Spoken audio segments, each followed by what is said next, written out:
If you know me, you know how much I love history, especially Latin history, because Latin history is American history. And it's important that everyone knows the impact of those who came before us, which is why we're here to celebrate one icon whose legacy is all around us. Roberto Clemente was born in Barrio San Anton in Carolina, Puerto Rico in 1934.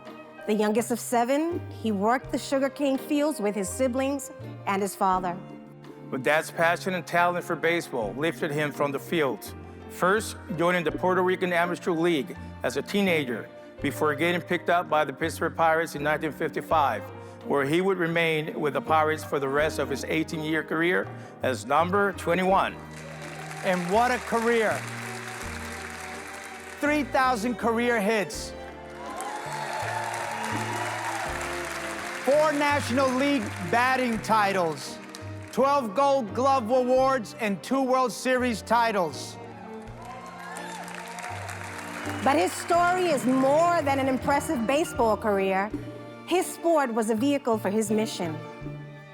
As a Black and Latino man playing in the majors in the 1950s and 60s, Clemente was on the front lines of the civil rights movement, using his platform to address racial injustice head-on.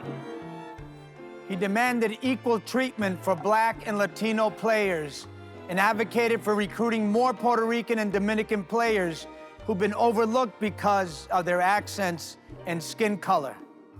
Inspired by a special guest to her family farm in Puerto Rico, Dr. Martin Luther King, Dad became a voice for the voiceless, even addressing the media in Spanish after the 1971 World Series victory, the first time anyone had spoken Spanish on a nationally televised broadcast in the U.S.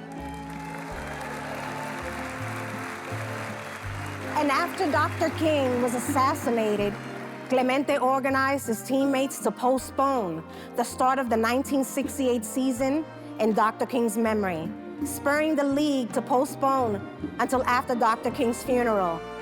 He was a hero to many, but tragically, his life was cut short. Just before Christmas in 1972, an earthquake struck Managua, the capital of Nicaragua. Dad had been in Managua only 3 weeks prior, so he was particularly devastated by the news. Like the man of action he was, Roberto Clemente did what he could, sending 3 planes full of aid. Most of that aid never made it. But determined to make sure the aid got there where it was needed, Roberto Clemente personally joined the 4th flight. And on December 31st, 1972, his plane crashed off Isla Verde de Puerto Rico immediately after takeoff. His passing hit our family and the country very hard, but in their grief, people found meaning in our father's legacy.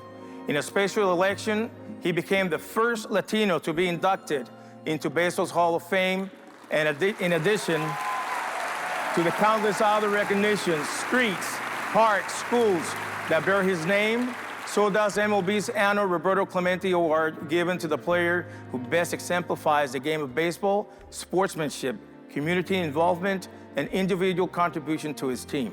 And while his legacy is carried on through his sons and the Roberto Clemente Foundation, it is also due to the relentless advocacy by his late wife, Vera, that his work lives on, bringing access and love of the game to boys and girls in the U.S. and Puerto Rico.